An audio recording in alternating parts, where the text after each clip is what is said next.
Hello दोस्तों, कैसे हैं आप सब। स्वागत है आपका हमारे अपने चैनल पर, जहां आपको समय समय पर मेरे द्वारा क्रॉस ड्रेसिंग कहानियां देखने को मिलती हैं। दोस्तों, हमारी आज की कहानी का शीर्षक है संजय का शाइना बनने का क्रॉस ड्रेसिंग सफ़र। और यह कहानी का 5वां भाग है। पहले के 4 भाग आपको हमारे चैनल के वीडियो सेक्शन में मिल जाएंगे। आप वहां जाकर कहानी के पहले 4 भाग भी ज़रूर पढ़ लें।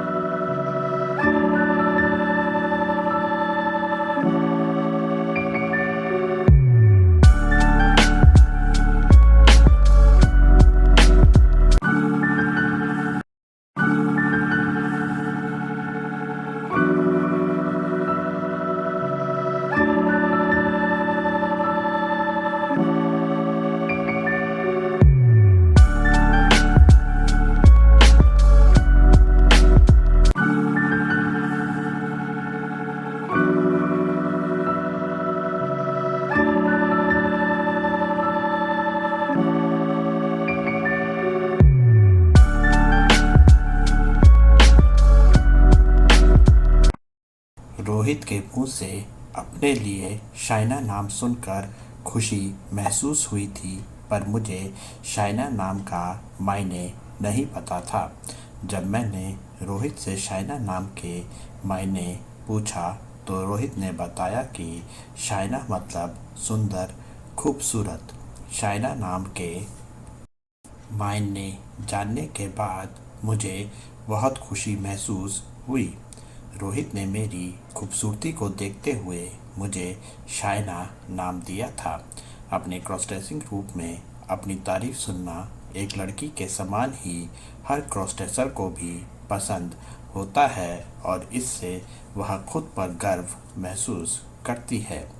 मैं खुद पर गर्व महसूस करते हुए कमरे में रखे आईने की तरफ गई और आईने में ऊपर से नीचे तक खुद को निहारा।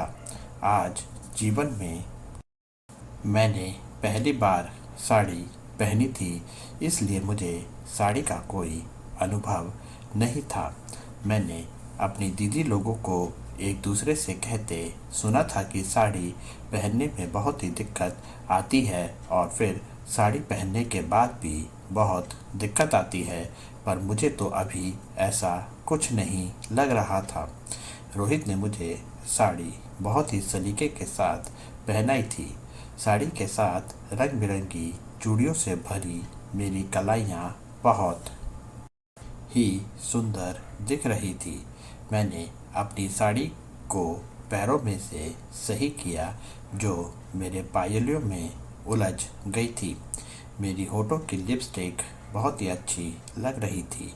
मुझे अपना माथा खाली खाली लग रहा था, जिसके लिए मैंने रोहित से एक बिंदी मांगी, और रोहित ने मुझे दूसरे कमरे से बिंदी लाकर दे दी।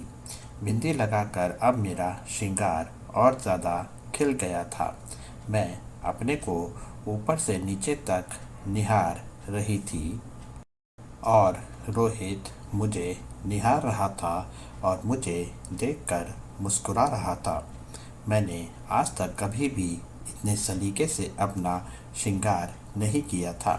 मैं रोहित के प्रति तो आकर्षित हो ही गई थी, उसके साथ साथ जिस सलीके से रोहित ने मेरा श्रृंगार किया था, मैं रोहित की इस अदा पर भी आकर्षित हो गई थी। मुझे रोहित का घर मेरी चाहतों को पूरा करने वाला घर लगने लगा था। मैंने जब से क्रॉस ड्रेसिंग को जाना था, तब से मैं साड़ी में अपनी क्रॉस ड्रेसिंग करना चाहती थी, और आज रोहित ने मेरी यह इच्छा पूरी कर दी थी।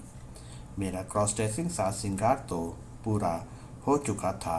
अब मुझे इंतज़ार था रोहित को भी अपनी तरह उसके क्रॉस ड्रेसिंग रूप में देखने का। मैं रोहित का साज श्रृंगार अपने हाथों से करना चाहती थी। मैं रोहित की कलाइयों में अपनी कलाइयों की तरह रंग बिरंगी चूड़ियाँ भर देना चाहती थी। मैं रोहित की तरह किसी को साड़ी पहनाने में कुशल तो नहीं थी, पर मैं चाहती थी कि रोहित भी मेरी तरह अपनी क्रॉस ड्रेसिंग साड़ी में ही करे। रोहित ने मेरे पीछे से आकर मुझे अपनी बाहों में भर लिया। इस तरह का स्पर्श आज तक मेरे साथ किसी ने भी नहीं किया था। मैंने रोहित की बाहों से खुद को अलग किया और पहले उसे क्रॉस ड्रेस करके आने को कहा। रोहित मेरी बात सुन बहुत ही ज़ोर ज़ोर से मुस्कुराने लगा और मुस्कुराते हुए बिस्तर पर बैठ गया। रोहित के इस तरह से मुस्कुराने का मुझे कारण समझ नहीं आ रहा था। रोहित अपनी हंसी रोकते हुए बोला कि तुम क्या चाहती हो कि मैं भी तुम्हारी तरह साड़ी पहनूं? रोहित एक बार फिर ज़ोर ज़ोर से मुस्कुराने लगा। रोहित का इतना करना ही मेरे लिए काफ़ी था यह समझने को कि मेरा विश्वास गलत था। रोहित मेरी तरह एक क्रॉस ड्रेसर नहीं था। अब मैंने थोड़ी हिम्मत लाते हुए रोहित से पूछा कि अगर वह एक क्रॉस ड्रेसर नहीं है तो वह कैसे एक क्रॉस ड्रेसर न होते हुए भी क्रॉस ड्रेसिंग चाहत के बारे में जानता है और कैसे उसे साड़ी बांधना आता है। रोहित ने मुझे अपने बारे में बताना शुरू किया। रोहित ने बताया कि उसे हमेशा से ही अपने अलावा दूसरे लड़कों को साड़ी में लड़कियों की तरह पूरे साज श्रृंगार के साथ देखना पसंद है और ऐसे लड़कों को वह अपनी प्रेमिका बनाना चाहता है। आगे रोहित ने बताया कि उसे ऐसे क्रॉस ड्रेसर लोगों को अपने हाथों से साज श्रृंगार करना पसंद है और क्रॉस ड्रेसर के बारे में उसे नाटकों और फिल्मों से पता चला है। अब मैं समझ चुकी थी कि रोहित मुझे अपनी प्रेमिका बनाना चाहता था। यह सब मेरी ज़िंदगी में क्या चल रहा था? पहले मैं एक लड़के से एक क्रॉस ड्रेसर बनी और अब एक क्रॉस ड्रेसर से एक प्रेमिका बनने वाली थी। रोहित की तरफ तो मैं पहले ही आकर्षित हो चुकी थी। मेरी क्रॉस ड्रेसिंग के ज़रिए आज मुझे मेरा पहला प्यार मिल गया था। अब रोहित को लेकर मेरा डर पूरी तरह से ख़त्म हो चुका था। मुझे अपनी क्रॉस ड्रेसिंग में किसी के साथ की ज़रूरत थी और मेरा साथ अब वह रोहित देने वाला था। आज रोहित के हाथों से मेरी क्रॉस ड्रेसिंग हुई थी और आज मुझे अपनी क्रॉस ड्रेसिंग में जितना आनंद आया था उतना पहले की क्रॉस ड्रेसिंग में कभी नहीं आया था। रोहित ने मुझे अपनी बातों से मेरे प्रति उसकी चाहत जता दी थी, पर फिर भी मेरी खुशी के लिए रोहित ने मेरे सामने अपने प्यार का प्रस्ताव रखा और मैंने खुशी खुशी रोहित के प्यार को स्वीकार कर लिया। रोहित और मेरे रिश्ते में क्रॉस ड्रेसिंग की एक महत्वपूर्ण भूमिका थी। रोहित को क्रॉस ड्रेसर पसंद थे और मुझे क्रॉस ड्रेसिंग। रोहित मुझसे मेरे क्रॉस ड्रेसिंग अनुभव के बारे में बातें करने लगा और मैं रोहित को बहुत खुश होकर अपने एक एक क्रॉस ड्रेसिंग अनुभव के बारे में बता रही थी। आज रोहित को मैं अपनी क्रॉस ड्रेसिंग को लेकर सब कुछ बता देना चाहती थी।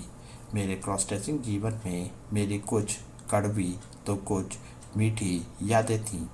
मेरी मीठी यादों में मेरा अपने परिवार से छुपकर अपने कमरे में अपनी बहनों के कपड़ों में क्रॉस ड्रेसिंग करने वाले पल थे, तो कड़वी यादों में मेरे वह क्रॉस ड्रेसिंग पल थे जब जब मेरा क्रॉस ड्रेसिंग चाहत का राज मेरे परिवार के सामने आते आते रह गया। ऐसा एक वाक़या मैं आपको बताती हूँ।